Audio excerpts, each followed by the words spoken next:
എല്ലാ കൂട്ടുകാർക്കും നല്ലൊരു ദിവസം ആശംസിച്ചുകൊണ്ട് നമുക്ക് നേരെ ഉണ്ണിമോടെ അയ്യപ്പസ്വാമിയുടെ ഇന്നത്തെ നല്ലൊരു വിശേഷം കേട്ടാലോ. അങ്ങനെ ഇന്നത്തെ വിശേഷത്തിൽ എന്ത് ചെയ്യണമെന്ന് അറിയില്ലാതെ ഉണ്ണിമോളും രഘുവരനും ഒക്കെ നിൽക്കുന്ന സമയത്ത് ഗിരിദേവൻ പറഞ്ഞു, അത് ശ്രീപ്രിയയുടെ അമ്മ യക്ഷിയമ്മയുടെ നടക്കെ കൊണ്ട് സമർപ്പിച്ച, അതുകൊണ്ടാണ് യക്ഷിയമ്മ ആ കുട്ടിയെ സ്വന്തം കുട്ടിയായിട്ട് കാണുന്നതെന്ന് പറയാ. അതുകൊണ്ടാണ് വിട്ടുകൊടുക്കാത്ത തമ്പുരുമോളെ എന്ന് പറയാ. അവർക്ക് യക്ഷിയമ്മയ്ക്ക് അറിയില്ലല്ലോ തമ്പുരുവാണ് ശരിക്കുള്ള തന്റെ കുഞ്ഞെന്നോർത്തോണ്ട് യക്ഷിയമ്മ ഇരിക്കണം എന്ന് പറയാം. ഇത് കേട്ട് കഴിഞ്ഞപ്പോഴത്തേനും വല്ലാത്ത സങ്കടമായപ്പോ രഘുവരൻ പറഞ്ഞു, അപ്പൊ എന്റെ മോളെ എനിക്ക് ഒരിക്കലും രക്ഷിക്കാൻ പറ്റില്ലേന്ന് ചോദിക്കുകയാണ്.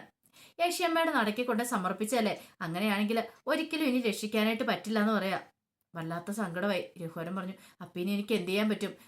ഉണ്ണിമോള് പറഞ്ഞു, ഗിരിദേവനും ഭാവിയൊക്കെ ഇങ്ങോട്ട് കൂട്ടിക്കൊണ്ട് വന്നപ്പോ ഒരു പ്രതീക്ഷ ഉണ്ടായിരുന്നു, എന്തേ തമ്പുരുമോളെ രക്ഷിക്കാന്നുള്ളേ. അപ്പൊ ഇനി രക്ഷിക്കാൻ പറ്റില്ല ഗിരിദേവ, പിന്നെ എന്തിനാ ഇങ്ങോട്ട് കൂട്ടിക്കൊണ്ട് വന്നേന്ന് ഗിരിദേവനോട് ഉണ്ണിമോള് ചോദിക്കും. ഇത് കേട്ട് കഴിഞ്ഞപ്പോഴത്തേനും ഗിരിദേവൻ പറഞ്ഞു, രക്ഷിക്കണമെന്ന് ഞങ്ങൾക്കും ആഗ്രഹമുണ്ട്, പക്ഷേങ്കിൽ യക്ഷിയമ്മയുടെ പിടിയിൽ അകപ്പെട്ടു ഇരിക്കോ തമ്പുരു ഇങ്ങോട്ട് വന്നു കഴിഞ്ഞാൽ പഴയ തമ്പുരുമല്ല, തമ്പുരിന്റെ ഓർമ്മശക്തി എല്ലാം പോയി. അങ്ങനെയാണ് സമർപ്പിക്കപ്പെട്ട് കഴിഞ്ഞിട്ടുണ്ടെങ്കിൽ അത് അവരുടേതായി കഴിഞ്ഞിട്ടുണ്ടെങ്കിൽ ആദ്യം അവരുടെ ഓർമ്മകളുമാക്കി തൻ്റെതാക്കി മാറ്റും, പിന്നീട് കുറെ കാലം കഴിയുമ്പോൾ അവരെ അങ്ങോട്ട് അപ്രത്യക്ഷമാക്കുകയോ ചെയ്യുന്നതെന്ന് പറയാം. ഇത് കേട്ട രഘുവരൻ പറഞ്ഞു, അങ്ങനെയാണെങ്കിൽ എന്റെ മോളും കുറച്ചാൾ കഴിയുമ്പോഴത്തേനും അപ്രത്യക്ഷമാകും പോവോ, യക്ഷിയമ്മ അവളെ അപ്രത്യക്ഷമാക്കുമെന്ന് ചോദിക്കാം. ഇത് കേട്ടതും ഗിരിദേവനും ഭാവയൊന്ന് പരസ്പരം നോക്കുക. ഗിരിദേവൻ രഘുവരനോട് പറഞ്ഞ് പേടിക്കാതിരിക്കുക, എന്തേലും വഴിയുണ്ടോ നോക്കാം, കാരണം വെറുതെ തമ്പൂരിനെ അങ്ങനെ രക്ഷിച്ചുകൊണ്ട് പോകാൻ പറ്റില്ല. തമ്പൂരിന്റെ ഓർമ്മശക്തി എല്ലാം തിരിച്ചു കിട്ടി പഴയ തമ്പുരുവാക്കി നമ്മൾ കൊണ്ടുപോകണ്ട, അതുപോലെ കൊണ്ടുപോയിട്ടില്ലേ കാര്യമുള്ളെന്ന് ചോദിക്കുക. അല്ല നമുക്ക് കൊണ്ടുപോകാൻ പറ്റില്ലല്ലോ എന്ന് പറയാം. യക്ഷിയമ്മയുടെ ഉള്ളില് എന്തെങ്കിലും ഒരു രഹസ്യങ്ങളൊക്കെ കാണുമായിരിക്കും, അതുകൊണ്ടായിരിക്കും യക്ഷിയമ്മ ആദ്യം തന്നെ ഓർമ്മകൾ കളയുന്നത്, പിന്നീട് അവരെ അപ്രത്യക്ഷമാക്കുകയും ചെയ്യുന്നത്. നമ്മൾ കണ്ടിട്ടില്ലേ ചില ശാന്തിമാര് ക്ഷേത്രത്തിൽ പൂജ ചെയ്യുന്നതിന് മുമ്പ് അവിടെ സത്യം ചെയ്ത് കൊടുക്കും, അകത്ത് നടക്കുന്ന കാര്യങ്ങളൊന്നും പുറത്ത് പറയില്ലെന്ന്. അങ്ങനെ ചെയ്തു കൊടുക്കണം, കാരണം ദേവീദേവതന്മാർക്കും എന്തെങ്കിലുമൊക്കെ കാണുമായിരിക്കും, അവരുടെ ഉള്ളിൽ എന്തെങ്കിലും രഹസ്യങ്ങളൊക്കെ കാണുമായിരിക്കും. അപ്പൊ അവരെന്തെങ്കിലുമൊക്കെ പ്രവൃത്തി ചെയ്യുന്നുണ്ടായിരിക്കും, അതൊന്നും തിരുമേനിമാരകത്ത് കാണുന്ന പുറത്ത് പറയാൻ പാടില്ലെന്നാണ് പറയണേ. ഇത് കേട്ടത് രഘുവരൻ പറഞ്ഞു, ഇനിയിപ്പോ എന്ത് ചെയ്യാൻ പറ്റും, എനിക്ക് എന്റെ മോളെ തിരികെ കിട്ടുമെന്ന് ചോദിക്കുക. എനിക്കെന്റെ മോളെ ഇങ്ങനെ തിരിച്ചു കിട്ടിയാൽ മതിയാവുള്ളൂ, ഒരു കാര്യം ചെയ്യാം, ഞാൻ ഇന്ന് പോയി നോക്കട്ടെ എന്തേലും വഴിയുണ്ടോ എന്റെ മോളെ രക്ഷിക്കാൻ എന്നും പറഞ്ഞുകൊണ്ട് രഘുവരൻ അങ്ങോട്ടേക്ക് പോവാണ്. ആ സമയത്ത് ഉണ്ണിമോളും പുറകെ പോവാണ്. ഇതേ അങ്കിളെന്ന് പറഞ്ഞ് ഉണ്ണിമോളും വിളിച്ചോണ്ട് ആ പുറകെ അങ്ങോട്ട് പോവാണ്. വല്ലാത്തൊരവസ്ഥയായി പോയി രഘുവരന്, എന്ത് ചെയ്യണം നടത്തില്ല. പിന്നീട് നേരെ ചെല്ലുന്ന ജാനകിയുടെ പവിയുടെ അടുത്തേക്കാണ്. അവിടെ ചെന്നിട്ട് രഘുവരൻ പറഞ്ഞു, എനിക്ക് എന്റെ മോളെ എങ്ങനെയാലും തിരിച്ചു വേണം, പക്ഷേങ്കിൽ ഞാൻ സ്വാർത്ഥത കൊണ്ട് പറയുന്നതല്ല, നിങ്ങളെപ്പോലെ തന്നെയാണ് ഞാനും ഒരു അച്ഛനാണ്. നിങ്ങളുടെ മോൾക്കൊന്നും ആപത്തൊന്നും വരാൻ പാടില്ല, നിങ്ങളത്ര സ്വാർത്ഥതയും കാര്യങ്ങളൊന്നും എനിക്കില്ല, കാരണം സ്വന്തം മോൾക്ക് വേണ്ടിയിട്ട് മറ്റുള്ള ഒരു കുഞ്ഞിനെ ബലി കൊടുക്കാനായിട്ട് എനിക്ക് ഒട്ടും താല്പര്യമില്ല എന്ന് പറയാണ്.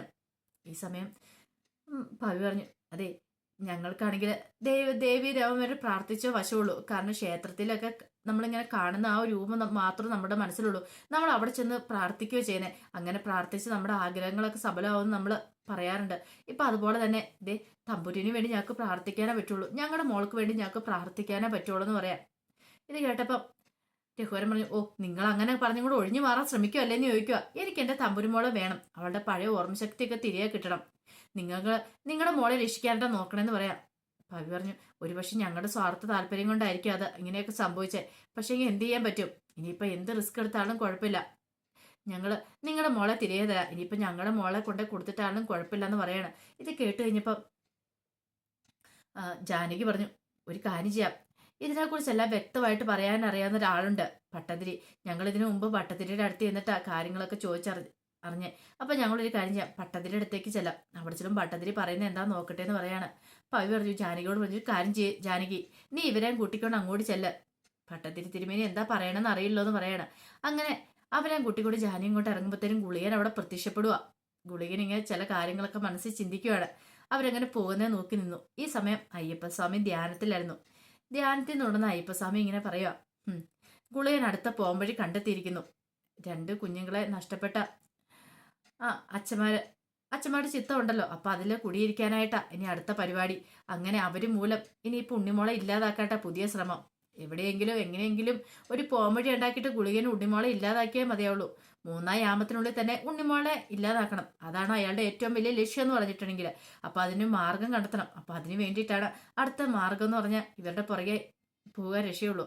അങ്ങനെ എന്ത് ചെയ്യണം, ഭട്ടത്തിരിനെ ഇവര് കാണാൻ പോകുമ്പോ ആ പുറകെ തന്നെ ഗുളികനും അങ്ങോട്ടേക്ക് പോവാണ്. പിന്നീട് ഭട്ടതിരി തിരുമേനിയെ കാണാനായിട്ട് ഉണ്ണിമോളും രഘുവരനും ജാനകിയും പോയിരിക്കുകയാണ്. ഈ സമയം ആ പൂജാമുറി പോലൊരു മുറിയായിരുന്നു. പട്ടതിരി വന്നിട്ടുണ്ടായിരുന്നില്ല. അവിടെ ഒരു വിഗ്രഹവും കാര്യങ്ങളും ഉണ്ട്, എല്ലാം ഉണ്ട്. ഈ വിഗ്രഹത്തെ നോക്കിക്കൊണ്ട് ജാനകി പറഞ്ഞു, ഇവിടെ ഇരിക്കുന്ന വിഗ്രഹം ഉണ്ടല്ലോ, തിരുമേനി ഇവിടെ വന്നിരിക്കും. തിരുമേനി ഇവിടെ വന്നിരുന്നിട്ട് പൂവും ദൈവത്തെ കാട്ടി വിളിച്ചു കഴിയുമ്പോഴത്തേനും തിരുമേനി ഏത് ദൈവത്തെയാണോ മനസ്സിൽ ഉദ്ദേശിച്ചത് ആ ദൈവം ഈ വിഗ്രഹത്തിലേക്ക് വരും. പിന്നീട് തിരുമേനിയുടെ മനസ്സിലുള്ള കാര്യങ്ങൾ എന്തൊക്കെയാണെങ്കിലും അതുപോലെ തന്നെ ദൈവത്തിന്റെ മനസ്സിൽ എന്താ കാര്യങ്ങളുള്ളത് അതെല്ലാം ഇവിടെ ഒന്ന് വിളിച്ചു ഉറഞ്ഞു തുള്ളി പറയുമെന്ന് പറയാം. ഒരുപക്ഷെ അവിടെ ഇരിക്കുന്ന ആള് അതൊക്കെ വിളിച്ചു പറയും. ദൈവത്തിന്റെ മനസ്സിലുള്ള കാര്യങ്ങൾ എന്താണോ അത് ഇവിടെയുള്ള ആള് തുറന്നു പറയുമെന്ന് പറയാം. ഇത് കേട്ടപ്പോൾ രഘുവരൻ പറഞ്ഞു, എന്താണേലും കുഴപ്പമില്ല, എനിക്ക് എൻ്റെ മോളെക്കുറിച്ചുള്ള വിവരം കിട്ടിയാൽ മതി. എൻ്റെ മോളെ എനിക്കൊന്ന് രക്ഷിച്ചാൽ മതി. അതിനുവേണ്ടി എന്തും ചെയ്യാൻ ഞാൻ തയ്യാറാ. ആ ഭട്ടതിരി ഒന്ന് വന്നാൽ മതിയായിരുന്നു എന്നൊക്കെ ചിന്തിച്ചുകൊണ്ട് അവരങ്ങനെ ഇരിക്കുകയാണ്. അപ്പോഴേക്കും ഭട്ടതിരി എന്ത് ചെയ്യുക, താഴേക്ക് ഇങ്ങനെ ഇറങ്ങി വരുവാണ്. പൂജ ചെയ്യാനും മറ്റുമായിട്ട് ഇറങ്ങി വരുന്ന സമയത്താണ് ഭട്ടതിരി പെട്ടെന്ന് സ്റ്റെപ്പ് ചെയ്ത് അങ്ങോട്ട് വീഴുന്നത്. കാരണം മറ്റൊന്നുമല്ല, ഗുളികൻ അങ്ങോട്ട് വന്നിട്ടുണ്ടായിരുന്നു. ഗുളികൻ വന്നിട്ട് ഇങ്ങനെ ഭട്ടതിരിനെ ഒന്ന് നോക്കി കഴിയുമ്പോഴത്തേനും ഭട്ടതിരി പെട്ടെന്ന് താഴേക്ക് വീണു. താഴേക്ക് വീണിട്ട് എഴുന്നേക്കാൻ നോക്കി കഴിഞ്ഞപ്പോൾ ഗുളികൻ പിന്നെയും നോക്കുക ഭട്ടതിരിനെ. പിന്നെയും ഭട്ടതിരി താഴേക്ക് വീണു. വീണ്ടും എഴുന്നേക്കാൻ നോക്കി വീണ്ടും നോക്കുവാണ്. അങ്ങനെ ഭട്ടതിരിനെ ഒരു കാരണവശാലും എഴുന്നേക്കാണ്ട് ഗുളികൻ സമ്മതിച്ചില്ല. അവസാനം ഭട്ടതിരി അവിടെ വീണ് പോവാണ്, എഴുന്നേക്കാൻ വയ്യാതെ.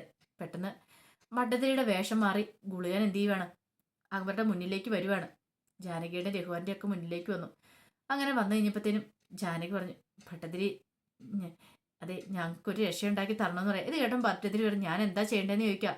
എന്തേലും ഒരു പോംവഴി ഉണ്ടോ, ഇതേ ഞങ്ങളുടെ മക്കളെ രക്ഷിക്കാൻ വേണ്ടിയിട്ട് എന്തേലും ഒരു മാർഗം ഉണ്ടോ, ഭട്ടതിരി ഒന്ന് പറഞ്ഞു തരണമെന്ന് പറയാണ്. എല്ലാം കേട്ട് കഴിഞ്ഞപ്പോഴത്തേനും ഭട്ടതിരി ഒരു കാര്യം പറയുമെന്ന് പറഞ്ഞു ഭട്ടതിരിക്ക് അറിയാലോ. കാരണം 3-ാമത്തെ വയസ്സോട്ട് ഞാൻ 10-ാമത്തെ വയസ്സ് വരെ എൻ്റെ കുഞ്ഞിനെ നോക്കാനായിട്ട് എനിക്ക് യോഗം കിട്ടിയിട്ടുള്ളൂ. കാരണം 10-ാം പിറന്നാളിന് എൻ്റെ ശ്രീപ്രിയനെ തിരികെ യക്ഷിയമ്മയ്ക്ക് കൊടുക്കണമെന്നായിരുന്നു വാക്ക്. പക്ഷേങ്കിൽ എൻ്റെ സ്വാർത്ഥ താല്പര്യം മൂലം എനിക്ക് കൊടുക്കാൻ സാധിച്ചില്ല. പകരം ഞാനിതേ ഈ രഘുവർ സാറിൻ്റെ മോളെയാണ് കൊണ്ട് സമർപ്പിച്ച യക്ഷിയമ്മയ്ക്ക്. പക്ഷെ ഇപ്പോഴാണെങ്കിൽ അവരുടെ മോള് തമ്പുരുവിന് അവർക്ക് ഓർമ്മയില്ല, കാര്യങ്ങളും ഇല്ല. അവരുടെ മോളെ അവർക്കും നഷ്ടപ്പെട്ടു.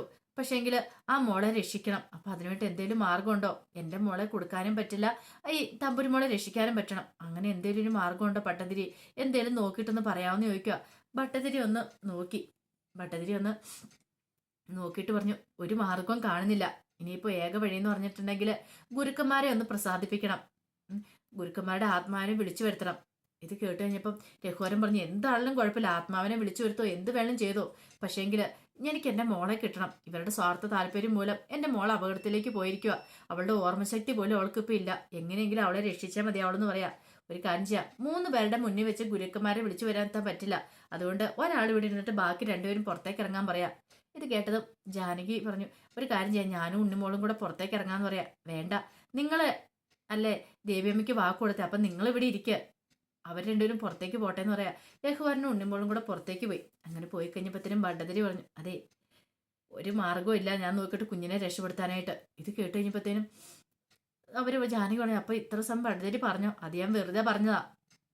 ഞാൻ നോക്കിയിട്ട് പിന്നെ ഒരു മാർഗം മാത്രമേ കാണുന്നുള്ളൂ. കാരണം നിങ്ങളുടെ മോളെ രക്ഷിക്കണം, മറ്റേ കുട്ടിയെ രക്ഷിക്കണം. പക്ഷെ ഒരു കാര്യമുണ്ട്, ഇനിയിപ്പം നിങ്ങളുടെ മോളെ വിട്ടുകൊടുക്കാൻ തയ്യാറായില്ലെങ്കിൽ ഇപ്പം അവളുടെ ആ രഘുവരന്റെ കൂടെ പോയി ഉണ്ണിമോളുണ്ടല്ലോ, ഉണ്ണിമോൾ തന്നെ ആ കർമ്മം ചെയ്യും. എന്താണെന്നറിയാവോ, നിങ്ങളുടെ മോളെ യക്ഷിയമ്മയ്ക്ക് കൊണ്ടേ കൊടുത്തിട്ട് തമ്പൂരനെ രക്ഷിച്ചുകൊണ്ട് പോകുമെന്ന് പറയാ. അതിപ്പോൾ നിങ്ങൾ എന്ത് ചെയ്താലും അവൾ അങ്ങനെ ചെയ്യുമെന്ന് പറയാ. ഇത് കേട്ടോ ജാനകി ചോദിച്ചു, ഒരിക്കലും ഇല്ല, ഞാൻ എൻ്റെ മോളെ വിട്ടുകൊടുക്കത്തില്ലെന്ന് പറയാ. വിട്ടുകൊടുക്കില്ല എന്ന് പറഞ്ഞിട്ട് കാര്യമില്ല, അവൾ കൊണ്ടുപോവുക തന്നെ ചെയ്യുമെന്ന് പറയാണ്. അപ്പം അത് ഗുളികനായിരിക്കുന്നതെന്നൊന്നും ഈ പറയുന്ന ജാനകിക്ക് അറിയത്തില്ലോ. ഭട്ടതിരിയാന്നോർത്ത ജാനകി ഇരിക്കുന്നത്. അതുകൊണ്ട് നിങ്ങളൊരു കാര്യം ചെയ്യണം, അതിനു മുമ്പ് തന്നെ ആ ഉണ്ണിമോളെ അങ്ങോട്ട് ഇല്ലാതാക്കണമെന്ന് പറയാം. ഉണ്ണിമോളെ തീർത്ത് കളഞ്ഞാൽ പ്രശ്നമില്ല, അല്ലെങ്കിൽ നിങ്ങളുടെ മോള് യക്ഷിയമ്മയ്ക്ക് കൊണ്ട് കൈമാറും, പിന്നെ നിങ്ങളുടെ മോളെ നഷ്ടപ്പെടും. അറിയാലോ, എന്താ വേണ്ടതെന്ന് വെച്ചാൽ നിങ്ങൾ തീരുമാനിച്ചോളാൻ പറയാണ്. വല്ലാത്തൊരവസ്ഥയായിപ്പോയി ജാനകി ആകെപ്പാടെ വിഷമത്തോടെ പുറത്തേക്ക് ഇറങ്ങി വരുവാണ്. ഗുളികന് ഭയങ്കര സന്തോഷമായി. പുറത്തേക്ക് ഇറങ്ങുമ്പോൾ രഘുവരൻ ചോദിച്ചു, എന്താ അയാൾ എന്താ പറഞ്ഞതെന്ന് ചോദിക്കുക. ഇനിയിപ്പോൾ രക്ഷയില്ലാന്ന്, തമ്പുരുമോളെ രക്ഷിക്കണം, എൻ്റെ മോളെ കൊണ്ട് അവിടെ ഇരുത്തണമെന്ന് പറഞ്ഞ്. സാരമില്ല, കുഴപ്പമില്ല, എൻ്റെ മോളെ ഞാൻ അവിടെ കൊണ്ട് ഇരുത്തിക്കോളാന്ന് പറയണം. ഇനിയിപ്പോൾ നിങ്ങളുടെ മോളെ രക്ഷിക്കാനായിട്ട് വേറെ വഴിയില്ലല്ലോ, ഞാനായിട്ട് വരുത്തി വെച്ച് പിന്നെയല്ലേ, ഞാനായിട്ടത് മാറ്റിക്കോളാന്ന് പറയണം. പിന്നീട് ഞാൻ പോയി എൻ്റെ മോളെ കൊണ്ട് യക്ഷിയമ്മയുടെ അടുത്ത് ഇരുത്താന്ന് പറഞ്ഞുകൊണ്ട് അങ്ങോട്ട് പോകാൻ തുടങ്ങിയിട്ട് പെട്ടെന്ന് ഉണ്ണിമോളോട് പറഞ്ഞു, ഉണ്ണിമോളും കൂടെ എൻ്റെ കൂടെ വരാമെന്ന് ചോദിക്കുക. ഞാൻ എന്തിനാ ആൻറ്റി വരുന്നേ? അല്ല, അവള് ചിലപ്പോൾ വരാനായിട്ട് കൂട്ടാക്കത്തില്ല, ഉണ്ണിമോളുണ്ടേ കുഴപ്പമില്ല, ഉണ്ണിമോള് വിളിച്ചാൽ അവള് വരും, ഉണ്ണിമോളുമായിട്ട് ഭയങ്കര കൂട്ടാണല്ലോ. അതുകൊണ്ട് ഉണ്ണിമോൾ എൻ്റെ കൂടെ ഒന്ന് വരാമെന്ന് ചോദിക്കുക. ഇത് കേട്ടത് ഉണ്ണിമോൾ പറഞ്ഞു, അതിനെന്താ ആൻറ്റി, ഞാൻ വരാലോ എന്ന് പറയാണ്. രഘുവരനും പ്രത്യേകിച്ചൊന്നും തോന്നിയില്ല. അങ്ങനെ ഉണ്ണിമോളെയും കൂട്ടിക്കൊണ്ട് അങ്ങോട്ട് പോയി കഴിഞ്ഞപ്പോൾ ഗുളികൻ ഇങ്ങനെ സന്തോഷിച്ച് നിൽക്കുകയാണ്. പിന്നീട് കണിയുന്ന മുത്തശ്ശി രാവിലെ പുറത്തേക്ക് പോകാൻ ഇറങ്ങുമ്പോഴത്തേനും അങ്ങോട്ടേക്ക് വന്നിട്ട് മിനി ചോദിച്ചു, അല്ല അമ്മ ഇത് എങ്ങോട്ടാ രാവിലെ പോകണമെന്ന് ചോദിക്കുക. ഞാൻ ക്ഷേത്രത്തിൽ വരെ പോകുന്നത്. അമ്മ ഒരിടത്തേക്കും ഇപ്പോൾ പോകുന്നില്ല എന്ന് പറയാണ്. അതെന്താ അങ്ങനെ പറഞ്ഞ്? അമ്മ ഇപ്പോൾ ഒരിടത്തേക്കും പോകണ്ടെന്ന് പറയാണ്. പെട്ടെന്ന് തന്നെ അവിടെ ജയനെ വിളിക്കുകയാണ്. ജയേട്ട ഇങ്ങോട്ട് വരാൻ പറഞ്ഞു.